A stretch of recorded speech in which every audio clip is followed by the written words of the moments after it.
अफगानी नहीं मेरा ID card check कर लो। किधर है? मेरी पैदाश मियाँ वाली की है। तो वो तो इथे के लोन है कार्ड बाप दादा मियाँ वाली इथे के लोन है। हाँ कार्ड नंबर बताओ। आईडी कार्ड नंबर मेरा आईडी कार्ड नहीं बना 2 महीने रहते हैं बेफॉर्म है। इथे के लोन है फिर तू तो अफवानी है फिर तेरी तो गांड अभी बंद करवाएंगे। ये वीडियो छड़ियो चाड़ो सारे पासे वीडियो है इसके राश कटाओ नहीं पीछे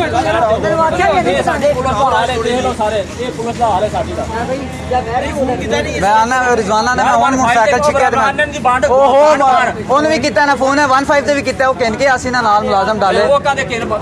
15 ते भी कॉल चलाई है ना ओ चला दी है नहीं चला फिर चला ओ कितने उन्होंने फोन रिजवाना फोन कितने हेलो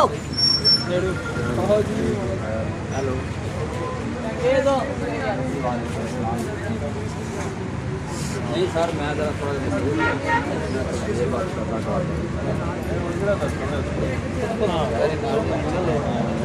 चलो एक तो घर बड़ा जानते हो घर की रखा ये फिर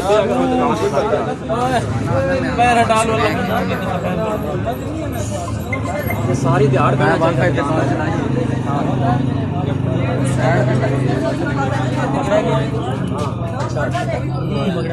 सर इतने दुकान है डकैती करना बस पैसे चाह किया ना तो बंदा दिलेर पिस्टल पकड़ के 2 मिनट खुरम भाई और लेट ना वेख कदियां सिरो चैम्बर छे खड़ियाल मारन लगा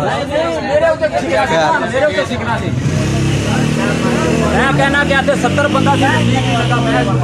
70 बंदा नजदीक नहीं लगा कोई भी नहीं गोल आना कोई भी नहीं आया कोई आया ही नहीं आना जी हां कने वदी कार के दर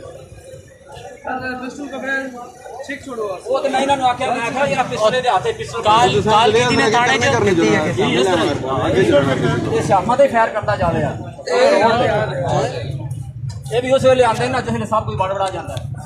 आओ जी सर जी आओ